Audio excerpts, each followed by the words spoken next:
Iniciando. Boa tarde a quem está chegando aí, tá certo? Por gentileza, se identifiquem em nome sério aí no chat, tá certo?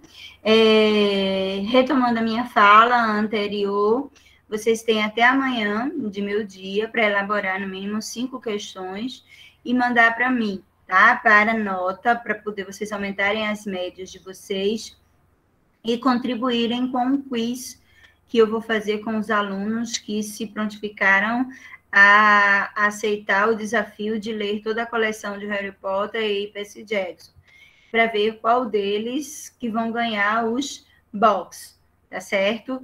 Essas questões que vocês vão me mandar, eu vou selecionar algumas e vou enviar para os meninos. Os meninos e meninas que estão concorrendo, eu vou formar um grupo de WhatsApp hoje à noitinha, tá? Logo depois.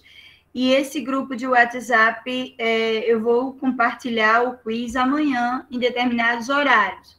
De 8 horas da manhã, de 10 horas, de meio-dia, de 3 e 5 horas, tá? E eles terão de 3 a 5 minutos para responder as questões, ok? Então, assim, o quiz será para verificar qual deles realmente leu e entendeu os box e vão ganhar os... ler e entender a coleção dos livros e vão ganhar o box. Cada sala tem os seus concorrentes e um só concorrente por sala vai ganhar o box, tá?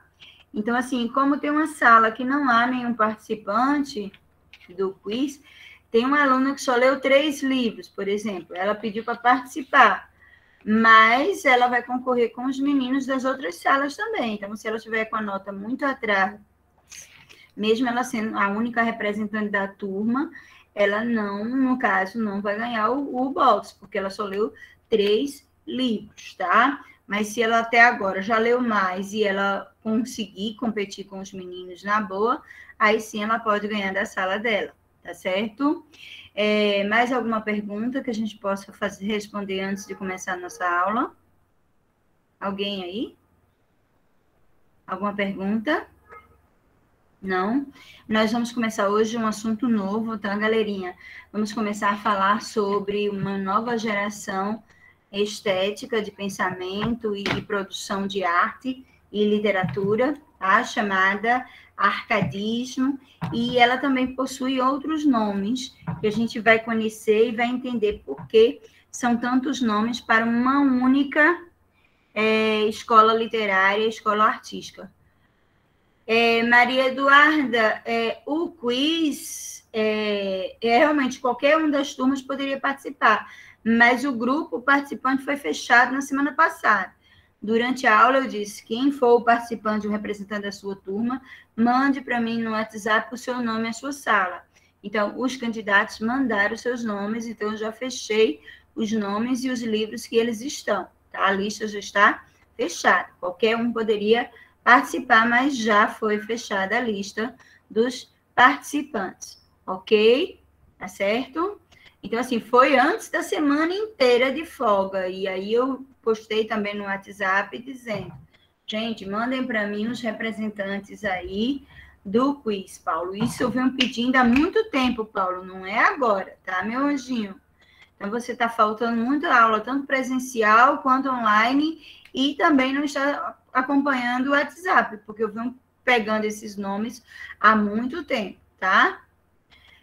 Infelizmente, não posso fazer nada, Maria Eduarda. Eu venho falando sobre isso há muito tempo, venho pegando o nome dos alunos, tá certo? Então, fazer o quê, Paulinho? Você não anda desatualizado, não anda prestando atenção nas coisas, amor? Então, vamos lá, galerinha. Nós vamos falar hoje sobre uma escola estética, tá? Que tem sua vivência como uma... O que eu posso dizer? Como uma luta contra a ostentação, contra o conflito da arte, tá? Da arte barroca. O barroco, aquele conflito e aquela ostentação barroca, ele teve algumas pessoas que não concordaram com aquela estética, com aquele pensamento, com aquela ostentação. Então, esses artistas, pensadores, filósofos, começaram a lutar contra esses pensamentos. Daí eles começaram a voltar a um pensamento mais simplório, um pensamento mais harmônico, um pensamento mais equilibrado, voltar àquela estética mais natural, mais simples, que havia no classicismo. Daí ele recebeu o nome de neoclassicismo. Neo quer dizer novo, ao resgate, à volta ao pensamento clássico de produção de obra literária, artística, escultura, pintura, arquitetura. Também ficou chamado de academicismo, porque começaram a surgir as academias de arte, academia de música, academia de literatura. Voltou aquilo que existia na época antiga das Arcádias, por isso o nome é arcadismo. O que eram essas Arcádias na Grécia? Eram escolas em campo, em cidades do campo, onde as pessoas iam para discutir sobre filosofia, sobre arte, sobre pensamento. Então, as Arcádias eram exemplos de troca de conhecimento, exemplos de divulgação de conhecimento, conhecimento da retórica, da arte, da filosofia, da literatura. Então, esse momento histórico era um momento de grande evolução das escolas, das universidades, no mundo inteiro, e o pensamento começou a se propagar no mundo. E esse pensamento precisava de ambientes, de academias, onde se discutissem esses pensamentos. Ele também é conhecido, esse período, como setecentismo, tá? Por que setecentismo? Porque aconteceu no final do século XVII. Victor Hugo disse o seguinte: a arte nada tem a fazer com limites, algemas, mordaças. Ela lhe diz: vai e larga você nesse jardim de poesia, onde não há frutos proibidos. Então, a arte começou a buscar o bucólico. Ela achou, os artistas, os pensadores, compreenderam que aquele mundo de ostentação, de ouro, de disputa entre as religiões, de disputa entre a ciência e a religião, estava exageradamente oprimindo o artista. Daí eles começaram a buscar o bucolismo.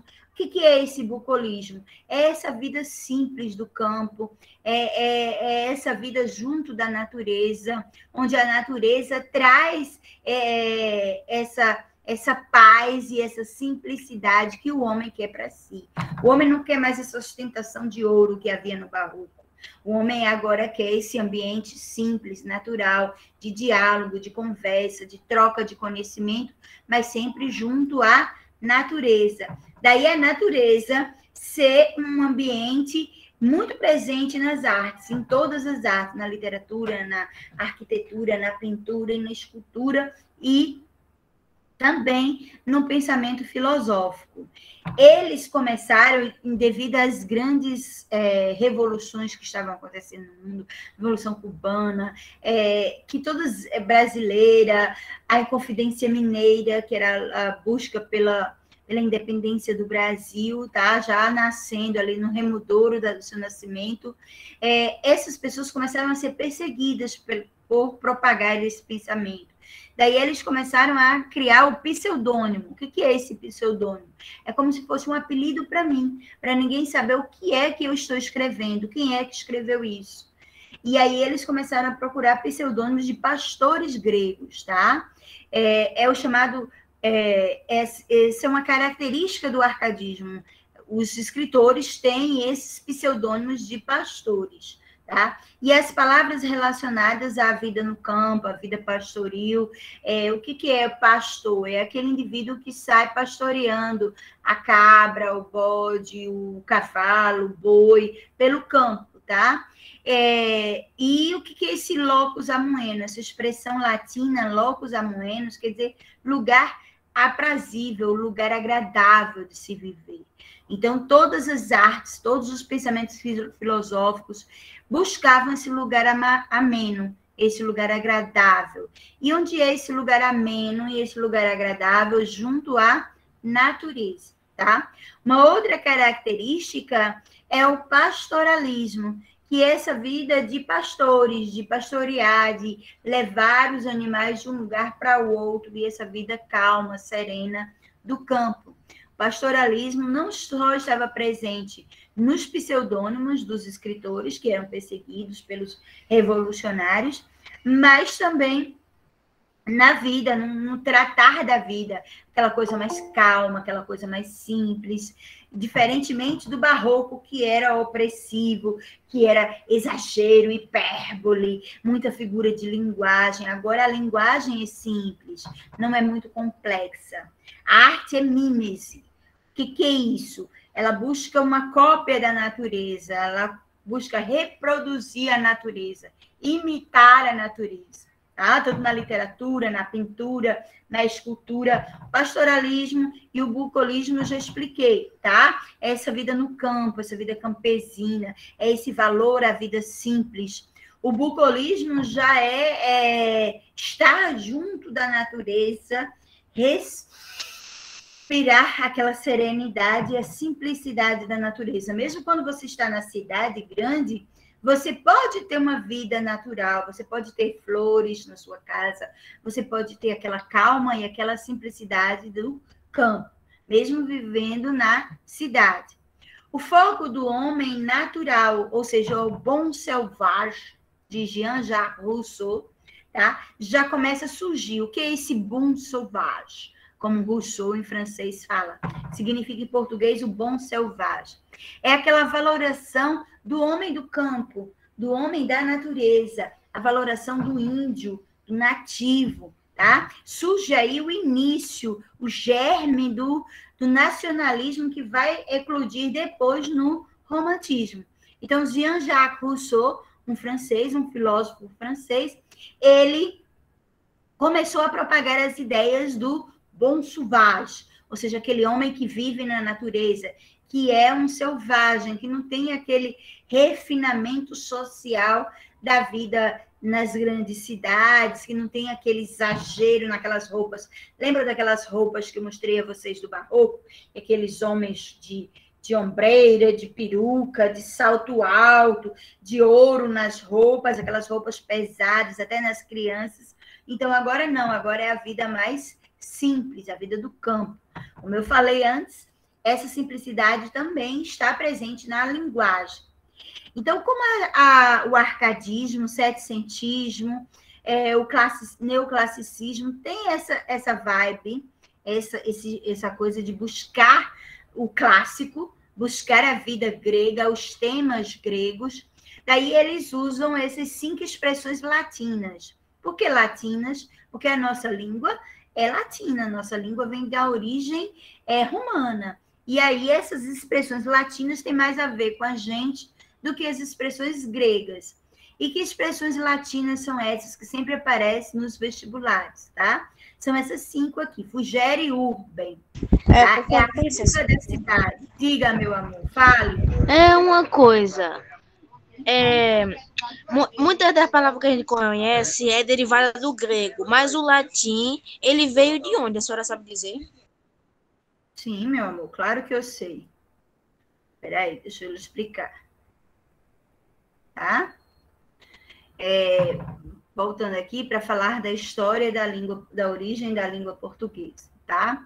A língua latina, ela é da origem de hoje o lugar onde a gente chama Europa Ocidental, onde tem a Espanha, a França, Portugal, a Itália, tá? Então, essa região toda, ela é composta por vários povos, mas todos eles têm uma raiz linguística latina, tá? O galaico português, o hispânico, o italiano, tá? O francês, o franco-germânico, são idiomas antigos, antes desses países que hoje a gente conhece como Itália, Portugal, França, Espanha, se formarem como nações. Nessas regiões haviam esses idiomas, tá? E quando Roma, o grande império romano, começou a dominar o mundo, ele fez prevalecer uma teoria muito interessante que ela advém ainda dos vikings.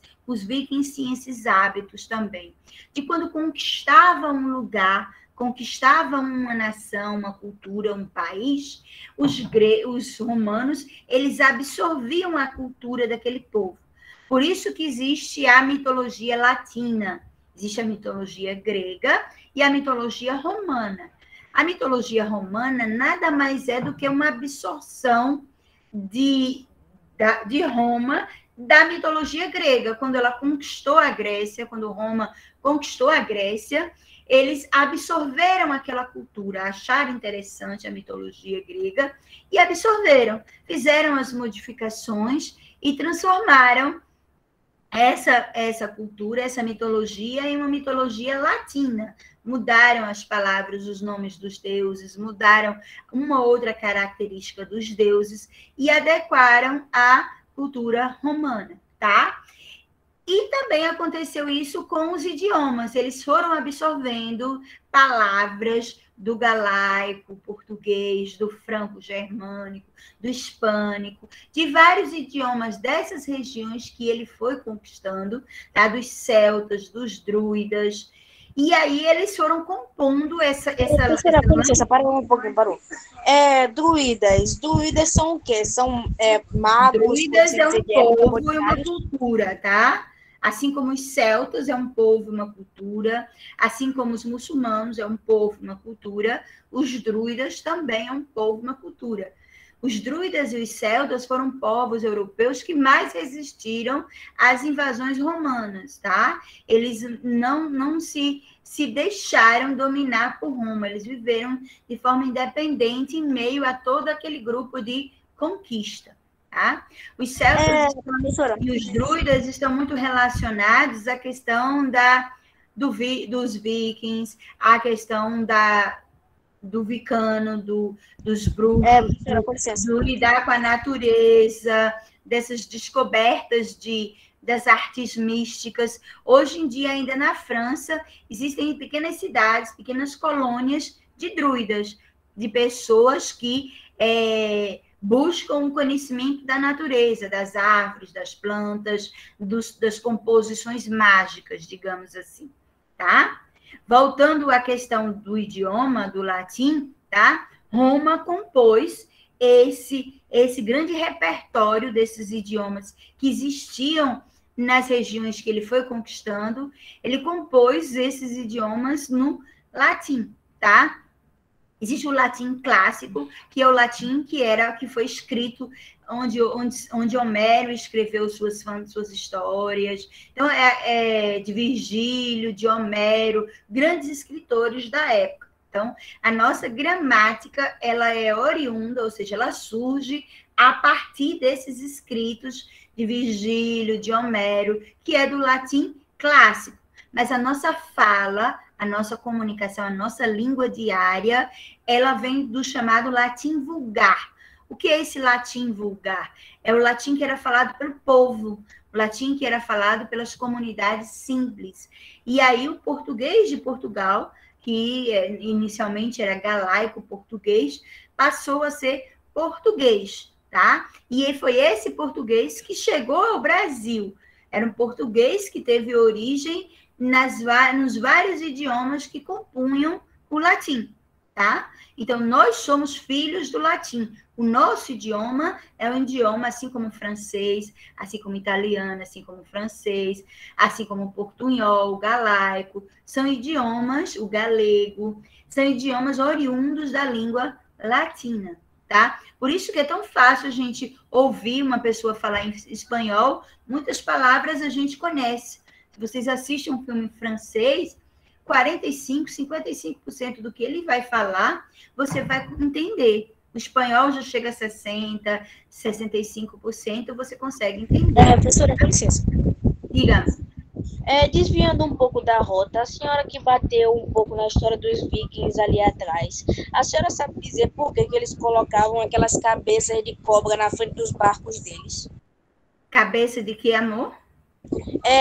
Talhava a madeira como se fosse a cabeça de uma cobra, de um dragão, de um bicho. Tá, então, isso aí você também acha são chamados de carrancas, tá? Deu origem às nossas carrancas que nós temos hoje. Você vai no interior, os pesqueiros, eles colocam nos navios deles, nas barcaças dele, essas esculturas de animais. Você também acha isso em algumas igrejas, tá? Você vai ver várias igrejas famosas da França, você vê do lado de fora aquelas carrancas, aquelas misturas de imagens, que é a mistura de seres humanos e animais. Esse é um hábito muito antigo, que é um hábito para espantar espíritos, tá? Se você vai no interior, você vai em Caruaru, Garanhuns, você vê nas casas das pessoas aquelas carrancas, aquelas imagens feitas de madeira, tá? Com aquelas caras bem feias, fazendo careta, que elas são feitas para espantar espíritos malignos da casa das pessoas. Isso veio dos vikings, tá? Que eles faziam isso, porque eles andavam nos navios pelos lugares do mundo, conquistando os lugares, fazendo pilhagem de ouro, bens e coisas das pessoas que eles dominavam, mas eles não tinham mapas, eles não tinham conhecimento marítimo, como a gente tem hoje, que a gente seguia. Eles iam nas cegas, tá? Até que foram inventados instrumentos como a bússola, começaram a fazer mapas do céu, mas isso foi bem depois, os vikings iam no escuro. Daí muitos deles, com tempestade, eles caíam, se afogavam, tinham naufrágio, batiam nos lugares, então eles faziam essas esculturas para poder se proteger dos espíritos da escuridão, dos espíritos do mar, para poder conseguir fazer uma boa navegação. Então, isso é um hábito muito antigo que os vikings já herdaram de outros povos anteriores, como os macedônios, que já faziam isso na Macedônia. Então, a cultura e a arte, porque isso é uma representação artística, são coisas que vão passando de povos em povos até chegar até a gente. Então, a gente tem as carrancas de Caruaru, as carrancas de Garanhuns. Qualquer cidade pesqueira que você visita, você vai ver os barquinhos lá, tem uma cara de um animal, meio humano, meio animal, esculpido na madeira do barco, tá? O objetivo é esse, tá? Podemos continuar? Esclareceu sua dúvida, Melissa? Sim, obrigada. Eu já sabia disso, mas queria saber se a senhora tinha um conhecimento um pouco mais profundo ou se eu estava errada. Tá certo, ótimo, então. Então, voltando aqui às expressões que a gente estava falando, essas 5 expressões, elas caem muito no vestibular, então é bom que vocês se apropriem delas, tá? Fugere urbem significa fuga da cidade, fuga do urbano. Eles iam para a natureza, eles iam buscar a simplicidade da natureza. Estavam fugindo das cidades, da corrupção, das doenças, das ambições, da religiosidade, de toda aquela opressão das grandes cidades. Eles estavam indo em busca da natureza. Locus amoenos, eu já expliquei, é lugar ameno, lugar aprazível, lugar agradável, tá? Estar junto da natureza. Aurea mediocritas, veja só, eles querem fugir de tudo que eles acham que é medíocre. O que eles acham que é medíocre? É medíocre aquela ostentação do ouro, é medíocre aquela ostentação de uma linguagem muito snob, cheia de figuras de linguagem do barroco. Então, eles querem uma coisa mais simples, mais simplória. Não querem essa questão de ostentação e exagero do barroco. Carpe diem, eu acho que eu já falei dessa expressão para vocês, tá? Carpe diem é uma expressão muito, muito comum no arcadismo e também ela surgiu ainda no barroco, mas ela é mais propriamente usada no arcadismo. O que significa esse carpe diem? Viva o aqui e o agora, viva intensamente, beba a gota única do presente que se apresenta a você, porque a única certeza que nós temos é o aqui e o agora. Então, esse carpe diem é isso, é essa gota do instante presente, é essa única certeza do aqui e do agora. Inutilia truncat. Eles acham que tudo que oprime, que prende, que sufoca a vida e a linguagem é inútil. A figura de linguagem, grande ostentação é inútil, uso do ouro exagerado, uso das formas curvas, muito presentes na arquitetura barroca, eles acham inútil. Daí eles aprimoram por uma linguagem simples, por uma arquitetura mais reta, mais quadrada, mais cheia de colunas. Por isso que eles usam na linguagem, não usam figuras de linguagem, não usam orações inversas, não usam palavras complexas, tá? Aí, professora, que contradição, eles foram procurar palavras complexas lá do latim antigo, e aí dizem que não usam palavras complexas. Sim, são só expressões latinas, mas na linguagem do texto normal, do arcadismo, a gente não vai encontrar essas palavras difíceis, tá? Outra característica do arcadismo que a gente pode chamar a atenção, Fougère e Urba, eu já falei, tá? Essa imitação da natureza. Ao contrário do barroco, que é urbano, que é citadino, que fala da ostentação na roupa, o arcadismo, ele busca a natureza, ele busca a simplicidade, ele busca o equilíbrio, a harmonia, busca o bucólico, aquilo que é agradável, escutar os sons da natureza. Nós temos um compositor que a gente vai mostrar já, chamado Villa-Lobos, que é um compositor de música clássica brasileira. As músicas dele são cheias de sons de pássaro da natureza. As composições, os violinos, os instrumentos reproduzem os sons dos animais da natureza, tá? Então, essa questão do bucolismo está muito presente na arte do arcadismo, tá? Nós temos alguns artistas que participaram da pintura. Nós temos David, nós temos Dominique Ingres, Francisco Goya, e esses pintores, eles fizeram suas pinturas não só representando a natureza, mas também representando as revoluções, aquilo que estava presente e acontecendo no mundo todo. Essa pintura aí, ela costuma cair muito na prova de história. Alguém sabe que momento histórico essa pintura está representando? Crianças, nós temos a razão aqui no meio. É alguma coisa relacionada a Esparta? Não, minha princesa. Nós temos aqui, ó, esse prédio aqui antigo, tá? Na aula de história a gente falou sobre ele, que ele fica na França, tá? É uma tela que representa na França a queda de um prédio que era uma prisão, onde os nobres, a nobreza, prendiam as pessoas que elas não gostavam, tá? E ela representou, essa queda representou uma grande revolução na França, que depois ela sucedeu várias outras revoluções.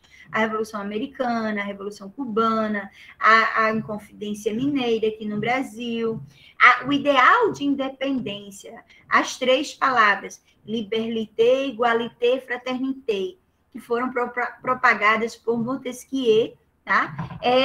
Representaram esse momento histórico, que é a queda da Bastilha. Tá? Essa queda da Bastilha foi uma revolução feita pelo povo, onde o povo lutou contra o povo e contra a nobreza, onde muitas pessoas foram mortas, e esse prédio foi esvaziado. Existiam lá pessoas que estavam presas que nem sabiam por que tinham sido presas. Tá? Muitos nobres da época foram decapitados em praça pública, tá? Prédios foram depredados, e representa esse momento. Mas traz, além do momento histórico, traz um personagem da mitologia grega, que é aqui, tá?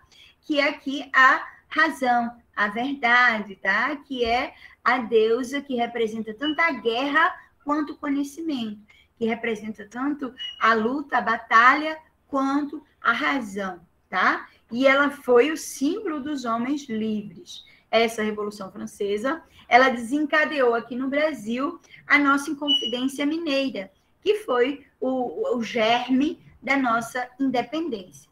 E que temas clássicos foram esses que foram resgatados na arte, tá? A mitologia é um desses temas clássicos. Então, vários personagens da mitologia grega foram resgatados. Por isso que eu trouxe o livro Unidade Passada, Percy Jackson, para vocês tentarem conhecer um pouquinho mais da mitologia grega. tá? Porque ela seria muito importante para entender o arcadismo agora na quarta unidade, certo? Então, o nascimento de Vênus, que é a deusa do amor, ela é uma representação de que ela foi, de acordo com a mitologia, ela nasceu no mar, que foi jogado ao mar o saco escrotal do deus, e nasceu a deusa da beleza, Vênus, tá? Então, nós temos aqui também outro momento histórico representado. Então, vocês estão percebendo que a pintura Árcade, ela não é só uma representação da natureza, ela traz também lutas sociais.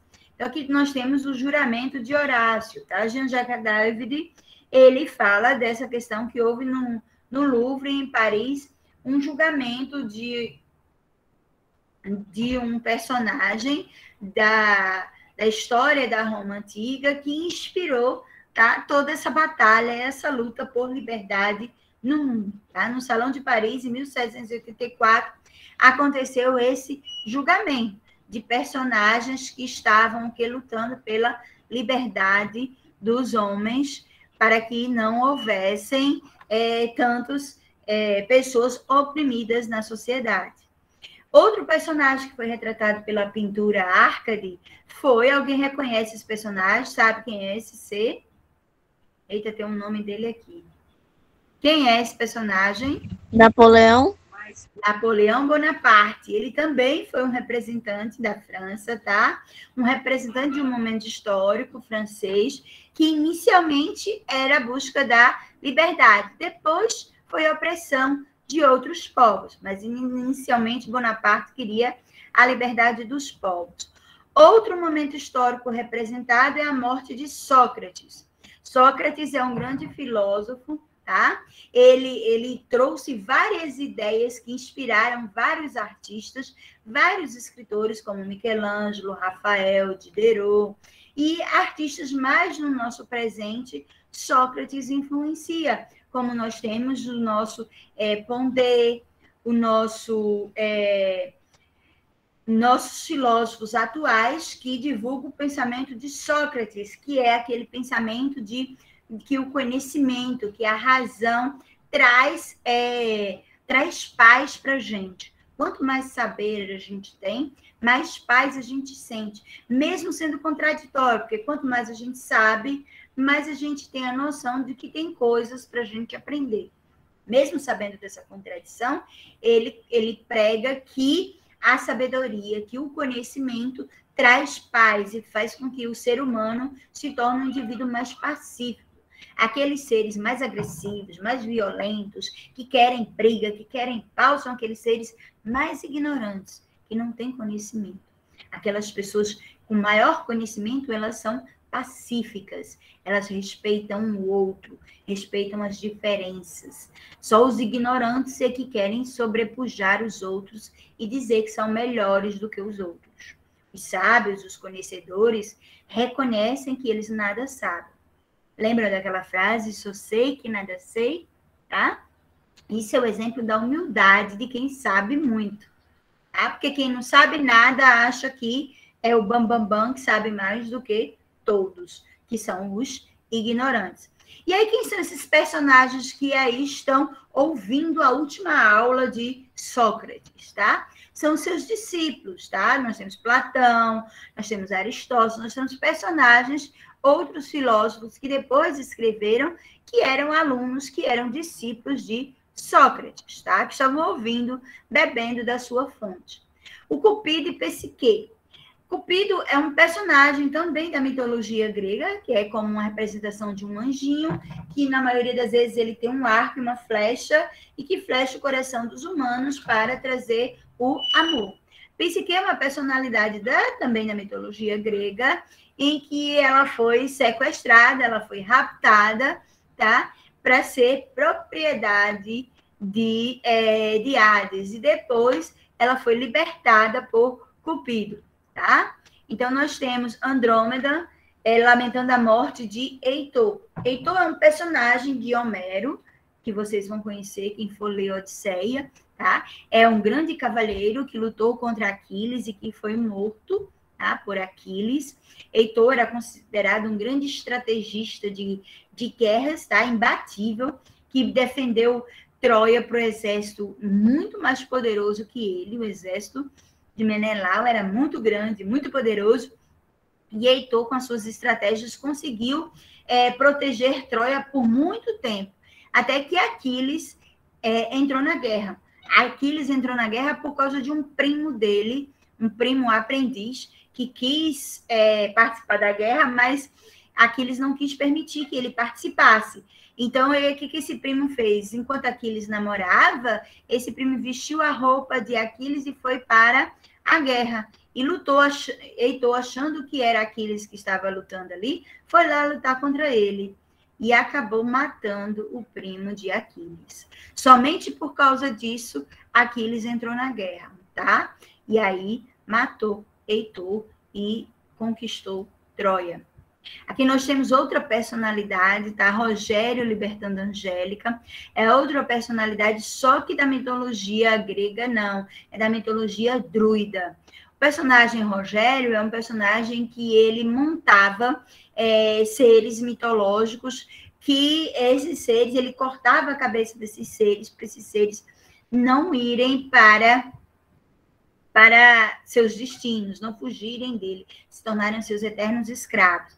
E ele tinha um hábito de sequestrar mulheres bonitas em povoados.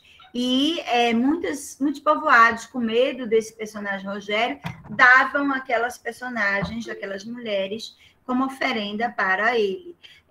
Esse estilo deu inspiração àquele filme que vocês reconhecem, como que aquele macaco, ai meu Deus, deu um branco na minha cabeça, que subiu num edifício Empire State e ele se apaixonou por King Kong, professora. King Kong, professora. Isso aí. Essa mitologia de Rogério inspirou King Kong, tá? Porque Rogério, ele montava esses animais mitológicos e ele era a cabeça desses animais. Então, todo mundo achava que ele era imenso, que ele era grande, que ele voava, que ele se apaixonava por essas donzelas e as sequestrava. Então, a história de King Kong tem uma origem nessa mitologia, tá? Druida, chamado Rogério. Eita, saiu aqui. Não sei o que houve aqui. Vamos lá. Aqui, sai, o que houve? Tá abrindo o que aqui? Eu abri, foi a imagem, peraí. Vamos lá. Apoteose de Homero. Homero é um escritor, uma personalidade, tá? Muitos duvidam da sua existência, outros dizem que Homero era só um homem que pegava várias histórias populares e compilou nas suas duas grandes obras, Ilíada e Odisseia. São as duas obras que foram mais lidas na humanidade, excetuando a Bíblia. Tá? Tanto Ilíada como Odisseia são a base da mitologia grega e a divulgação maior da cultura grega são essas duas obras. Muitos dizem que Homero, na verdade, eram várias pessoas que se perderam na história e aí os historiadores começaram a chamá-lo apenas de Homero. Quer dizer, Homero significa homem grande ou vários homens. Então, esse personagem é mitológico, tá? Porque ninguém sabe se realmente ele existiu, assim como Troia, assim como outros seres e lugares mitológicos, mas ele é uma apoteose, ou seja, ele levou a cultura grega para o mundo inteiro. Todo mundo conhece a mitologia grega graças a essas duas obras de Homero. Édipo e a Esfinge. Não sei se vocês conhecem a história de Édipo, não sei se eu já contei a história de Édipo. Édipo é uma história da mitologia grega que fala de um jovem, tá, que se apaixonou pela própria mãe e que se casou com a própria mãe sem saber. Tá? E depois é que ele descobriu. Tinha um rei, tá, antigo, que na Grécia tinha um hábito de quando se nascia uma criança, levava a criança até o oráculo. O pai ia ao oráculo perguntar o futuro daquela criança. Aí, quando Édipo nasceu, o pai dele foi ao oráculo. O oráculo disse ao pai dele que aquela criança iria destruí-lo, que aquela criança iria roubar o seu império, iria roubar a sua esposa e as suas riquezas. Então, o pai de Édipo pegou um carrasco e mandou esse carrasco matá-lo. Só que Édipo era uma criança muito bonita e o carrasco ficou com pena dele.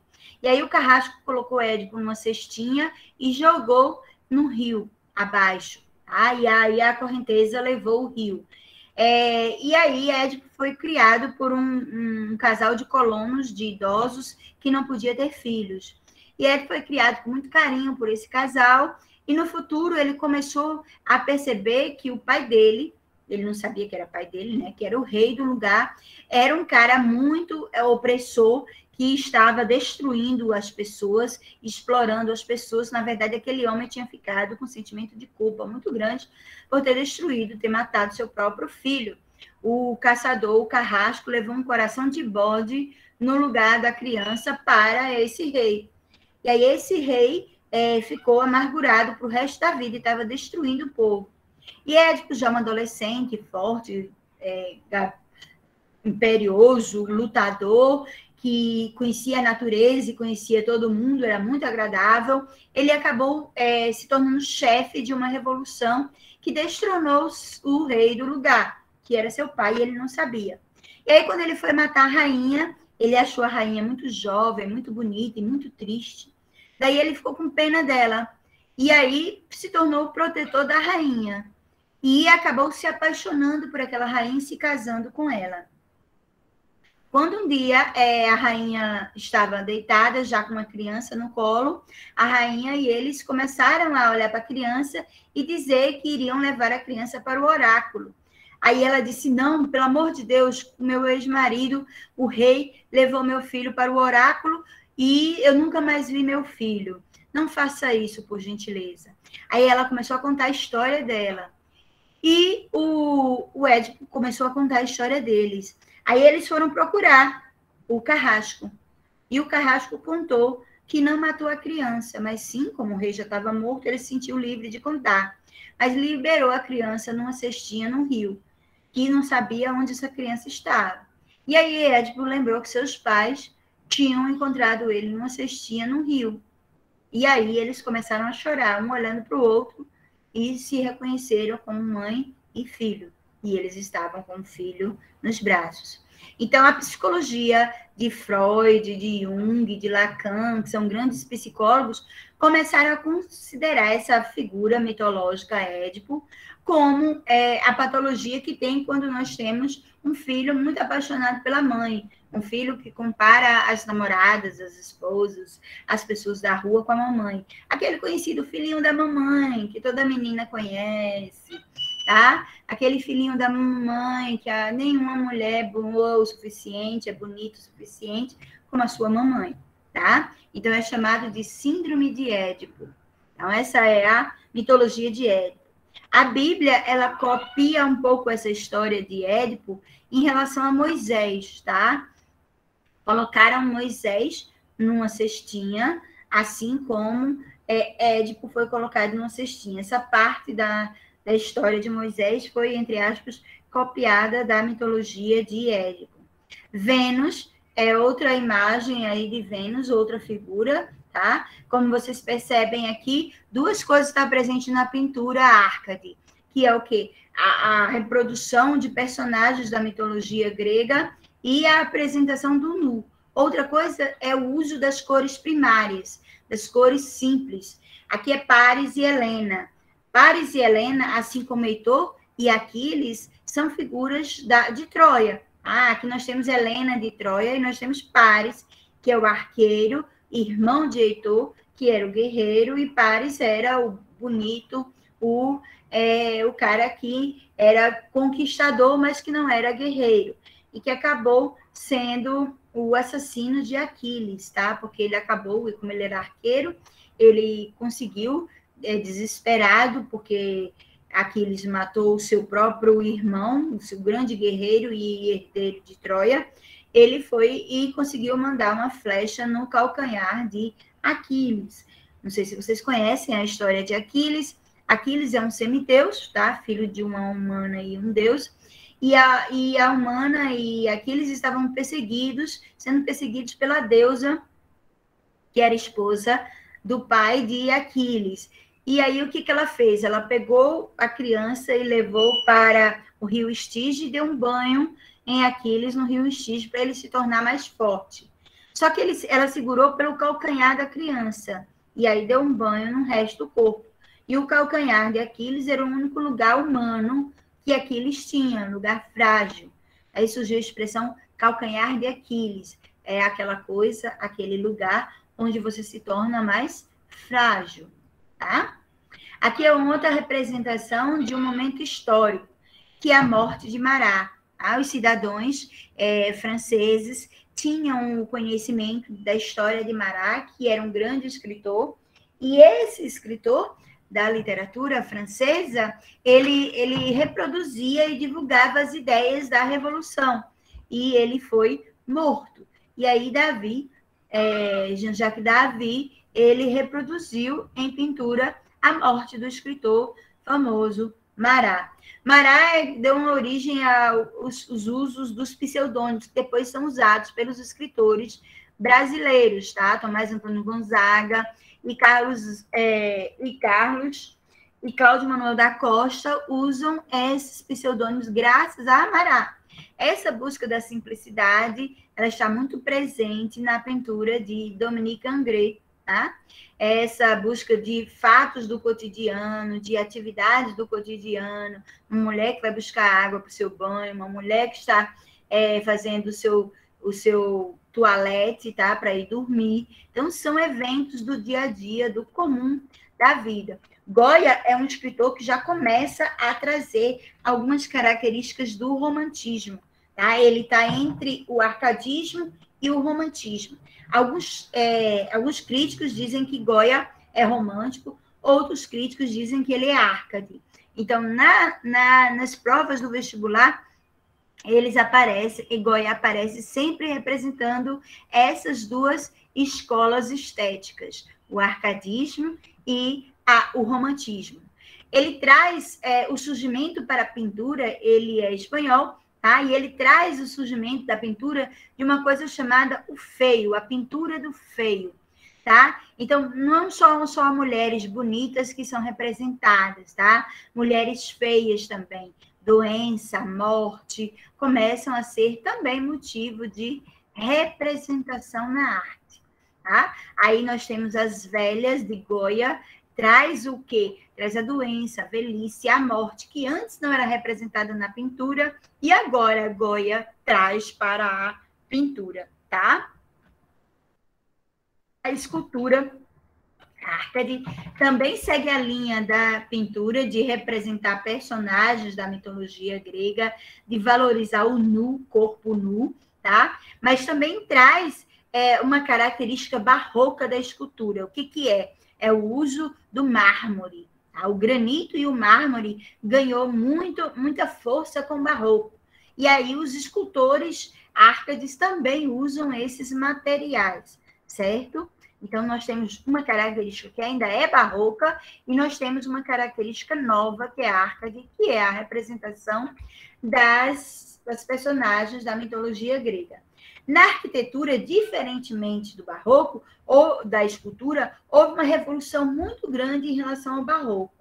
A arquitetura não usa mais aquele exagero de espelhos, de ouro, não usa mais aquelas formas curvas. Eles primam agora pelo clássico, pelas colunas, pelos ambientes quadriculados, pelas cúpulas, tá? Então, você vê aqui que enquanto que na arte barroca tinha muitas esculturas, pinturas, tinha muito ouro, aqui não, é granito, é mármore, são coisas retas, são cores neutras, muita claridade, enquanto que o barroco era tudo muito escuro, aqui é tudo muito mais claro, tá? Então, essa simplicidade presente em todas as artes, na escultura, na pintura, na arquitetura, ela está presente na literatura.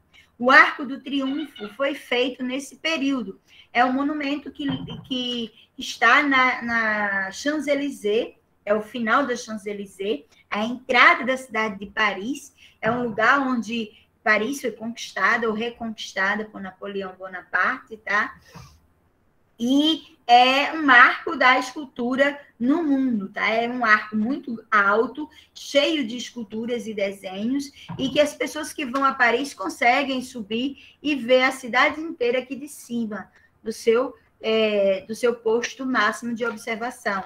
Consegue ver a cidade toda e ver a Champs-Élysées, a avenida mais bonita do mundo e a maior avenida do mundo, que é a Champs-Élysées, no centro de Paris. O monumento de... Professora, com licença. Diga, meu anjo. É Champs-Élysées ou Des Champs-Élysées? D quer dizer a rua. D é a. O nome da rua é Champs-Élysées. Quando eu digo Des Champs-Élysées, eu quero dizer a rua Champs-Élysées. Certo?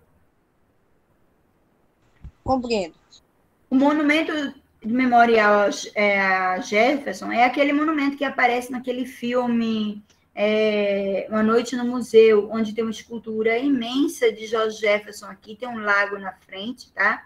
Onde aparece naquele filme o presidente da invasão à Casa Branca, onde o presidente tem o privilégio de voar de helicóptero por todos esses monumentos de Washington, tá? Na capital dos Estados Unidos. E esse memorial a Washington, ele é um dos monumentos da capital e uma das características básicas do neoclassicismo mundial. A Igreja de Madeleine, na França, tá? É outro monumento do neoclassicismo mundial. Ele é todo quadrado, cheio de colunas dóricas, que são colunas do estilo grego, tá? Estilo clássico, tudo muito iluminado, tudo feito de granito e mármore. Uma outra arquitetura belíssima, que copia um pouquinho o Arco do Triunfo em Paris, só que com maior grandiosidade, que é a Porta de Brandenburg, em Berlim, tá? Essa porta, ela é muito mais grandiosa por conta da altura e do tamanho, tá? Ela é muito mais larga e ela é toda, diferentemente do Arco do Triunfo, ela não é feita de mármore com o granito com alguns detalhes em mármore. Essa porta de Brandenburg, ela é toda em mármore. E ela tem uma charrete, que eu posso dizer assim, com vários cavalos em tamanho natural esculpidos em cima. Não sei se vocês estão vendo aqui em cima, são 6 cavalos esculpidos com a charrete e que tem a escultura do último, que eu posso dizer? Do último representante da família mais importante da Alemanha, tá? Certo? Nós temos um outro monumento francês aqui, que é o Capitólio. O que é esse Capitólio? É como se fosse o nosso Congresso Nacional. Tá? O Capitólio americano é onde está a Câmara e o Senado Federal. É chamado de Capitólio. Eles são em um lugar só. Aqui no Brasil são 2 lugares. Os deputados ficam num lugar e os senadores em outro. São formados diferentes assim. Já o Capitólio não. No Capitólio são as 2 casas legislativas, tanto o Senado quanto a Câmara dos Deputados, tá? Também é em escultura Arcade. Aqui nós temos um outro monumento, tá?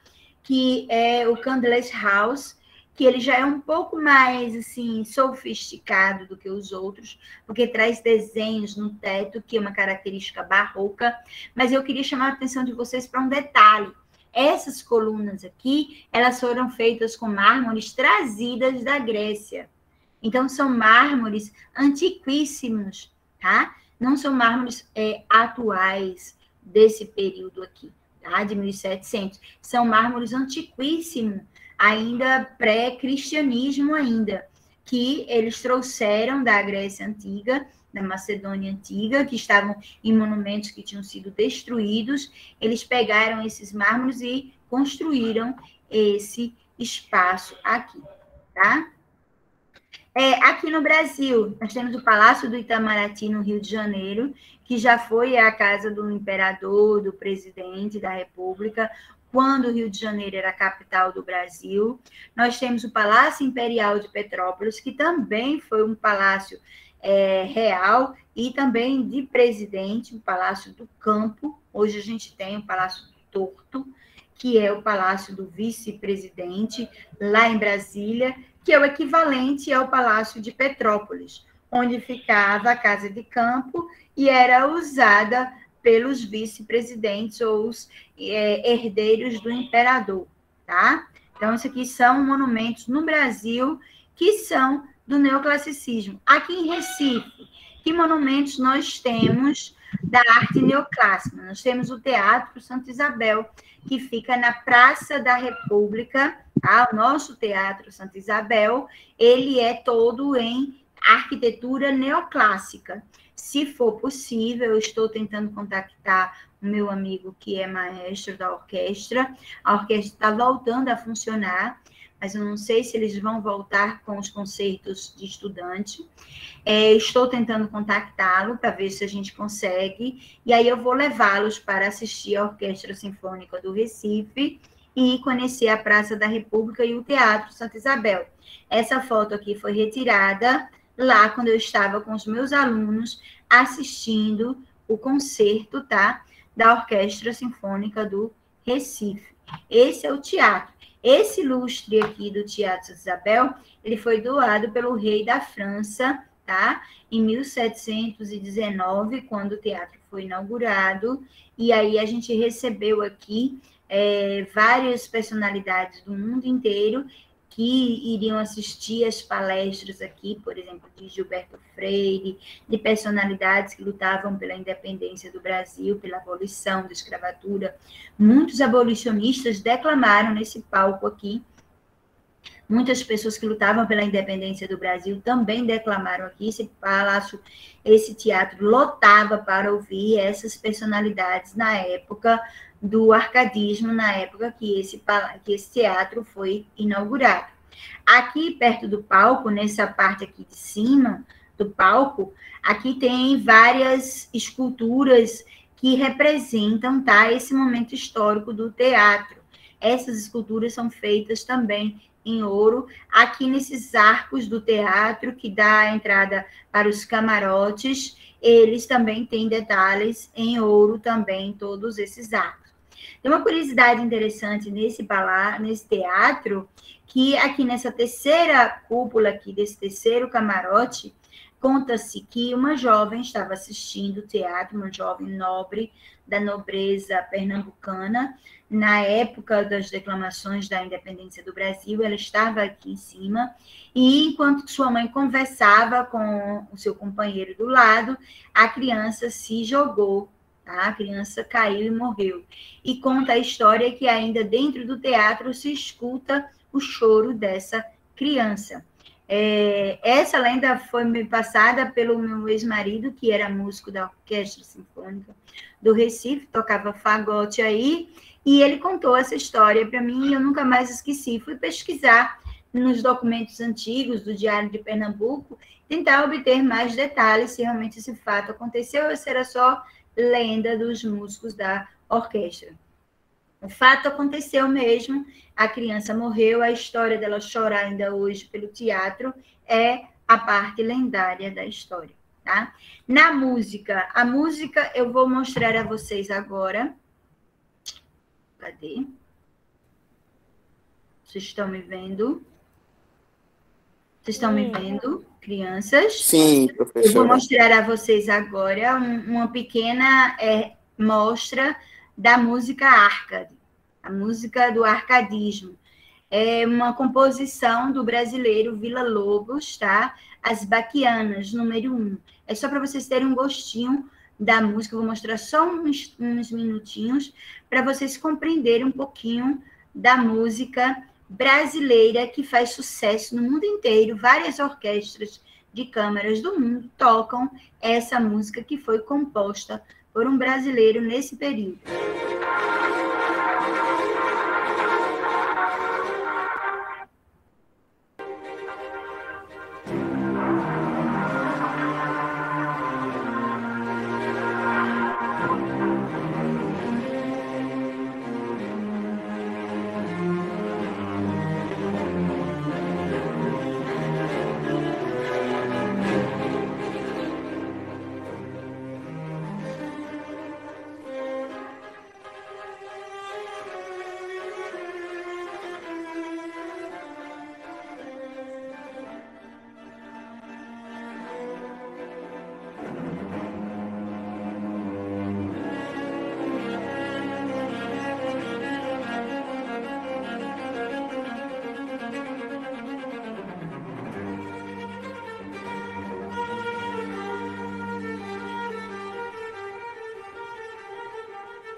Aqui sem ser ouvida. Pronto, agora eu estou sendo ouvida, desculpa. Foi só um trechinho da música, só para vocês conhecerem. Depois eu coloco o link lá no Classroom, para quem quiser ouvir a composição inteira, vai poder ouvir.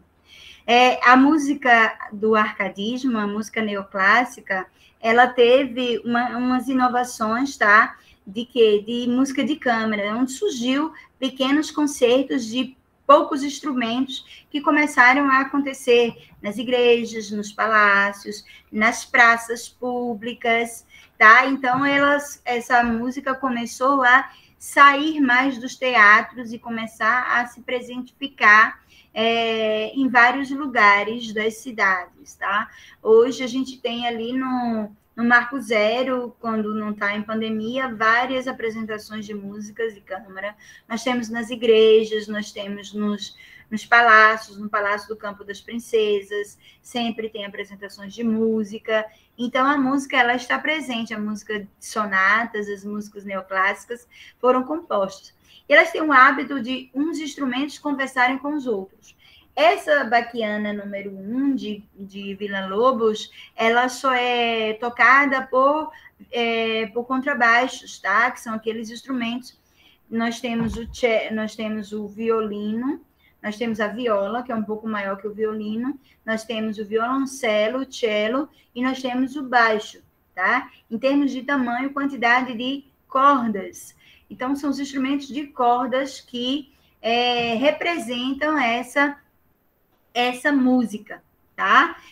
Nós estamos bem pertinho de acabar, não saiam ainda não, quero mostrar só 2 minutinhos de uma composição internacional e aí a gente já termina a nossa aula, tá? Não saiam agora não. Eu quero só mostrar uma música de Prokofiev, um compositor russo, tá? E aí eu vou mostrar a vocês. Deixa eu pôr muda.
Tá? Tá ligado, olha. Foi só um trechinho da música, só para vocês conhecerem um pouquinho. E para falar das características dessa sonata, tá, de Prokofiev, que está sendo tocada aí nessa apresentação por uma orquestra francesa, e as baquianas brasileiras estão sendo tocada pela Filarmônica de Berlim. São 2 grandes orquestras e grandes apresentações dessas 2 músicas.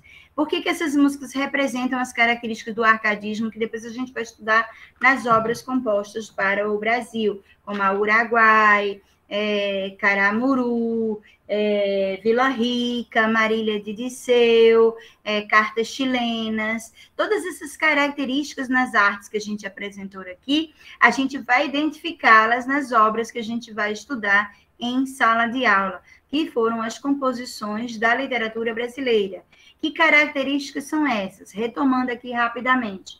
A linguagem simples, a busca da natureza, o diálogo entre os instrumentos que vocês viram aí nas 2 composições da música clássica. Então, o diálogo entre os instrumentos, esse diálogo interlocutores rápidos e fáceis também aparecem na literatura do arcadismo. Então, vão ter, nas cartas chilenas, nós temos, por exemplo, Tomás Antônio Gonzaga, que manda cartas para Cláudio Manuel da Costa, usando pseudônimos, e um vai respondendo a carta do outro. Então, esse diálogo que aconteceu aí entre os instrumentos também vai acontecer nas obras das cartas chilenas. Em Marília de Dirceu, também há esse diálogo rápido, essa troca, essa vibe de troca de conversa entre interlocutores que acontece na música, também acontece na obra literária. A questão do simplicidade, a questão do bucolismo, a questão do carpe diem, do fugere urbem. Então, todas essas representações dessas características que a gente estudou nas outras artes hoje, elas vão aparecer na literatura, que a gente vai começar a estudar na próxima aula de literatura. Ok? Alguma pergunta antes da gente encerrar a nossa aula? Tá? Eu vou colocar o link das músicas no Classroom, viu, Dandara? Aí depois você pode escutar a música inteira. Ela é pequenininha, aí você escuta depois com calma, tá bom? São muito bonitas. Eu espero poder ter a oportunidade de levá-los para ouvir a Orquestra Sinfônica do Recife e conhecer o Teatro Santa Isabel. Alguém aqui já foi no Teatro Santa Isabel? Já foi na Praça da República? Conhece a Praça da República? Ela é cheia de esculturas, tá? Da mitologia grega. A Praça da República ela é cheia de esculturas da mitologia romana, tá? O próprio palácio do Campo das Princesas também tem algumas esculturas. O Palácio da Justiça, também já fui lá. Praça, e o Teatro Santa Isabel também tem várias esculturas da mitologia romana, não grega, romana. Elas são diferentes, tá? Os nomes são diferentes. Quem queria falar aí, que eu interrompi, por favor, se pronuncie. Já vou liberar, tá, Eduarda? Quem queria perguntar alguma coisa? Não? Não, que a senhora perguntou se alguém já tinha ido no Teatro Santa Isabel, eu tinha falado que já fui. Ok, massa, tá certo. Ótimo. Então, assim, enfim, Aquiles é semideus ou humano? Aquiles é um semideus, que ele tem uma parte do corpo que é frágil, que é humana, que é o calcanhar, Kaique. Tá? Semideus, o que é o semideus? É o filho de um humano com um deus, tá? Ok? Boa tarde a todos, a gente está encerrando a nossa aula. Por favor, se identifiquem aí antes de sair, antes que eu encerre a gravação. Gostaria que vocês se identificassem novamente. Nome e série, por gentileza. Tá certo? Ok? Todos se identificando aí. Quem saiu antes e não se identificou, dançou. Tá? Por favor, todos se identificando. Vamos lá? E aí, Tchau, professora. Tchau, meu anjinho. Havendo qualquer dúvida, vocês podem me contactar, tá certo? Ok? Amanhã a nossa aula será presencial e aqui no Classroom também, tá certo? Ok? Boa tarde a todos. Tchau, professora. Amanhã a nossa aula vai ser rapidinha, eu só vou contar a história de uma das obras da época do neoclassicismo, tá? A gente vai contar a história e eu vou passar um filme para vocês assistirem em casa. Eu vou dar o link do filme para vocês assistirem em casa. Então, minha aula amanhã vai ser nem meia hora no Classic, tá certo? Também de 2 horas, ok? Tchau, professora. Tchau, meu amor. Boa tarde. Boa tarde a todos. Encerrando aqui a gravação. Todos se identificaram.